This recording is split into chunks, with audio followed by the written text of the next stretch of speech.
స్తుతులు స్తోత్రములు ప్రభా. నీ అందరం స్తోత్రం చెప్దాం దేవునికి. ఇంతవరకు మమ్మల్ని సజీవుల లెక్కలో ఉంచి స్తోత్రం స్తోత్రం స్తోత్రం తోడుగా ఉండి ఆరోగ్యము శక్తి బలమునిచ్చి ఈ సాయంకాల సమయంలో నా తండ్రి అయా లెంటి కాలప జానాల్లో ఏడో రోజు నీ సన్నిధిలో చేరి నీ నామాన్ని స్తుతించుకునే భాగ్యం మాకు ఇచ్చిన దేవానికి వందనాలు. ఆకాశం సింహాసనము, భూమి నా పాదపీఠం అన్నావు దేవా.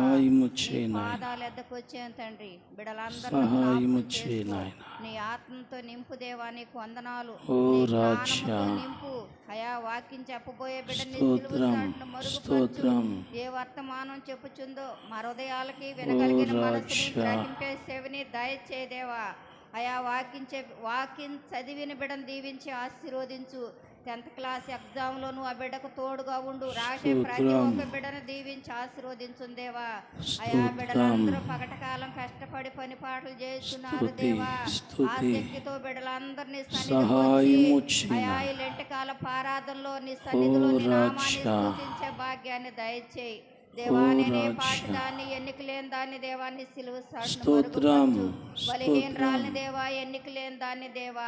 అయ్యా ఈ కొద్ది ప్రార్థన నీ పాద సన్నిధి చేర్చుకుని నీ పాదాలు జ్ఞాపకం చేసుకోమని, పాపిన దేవ నన్ను క్షమించమని నా ప్రభుని కుమారుడైన యేసునామమున ప్రార్థన చేసి అడుగుచున్నాను తండ్రి.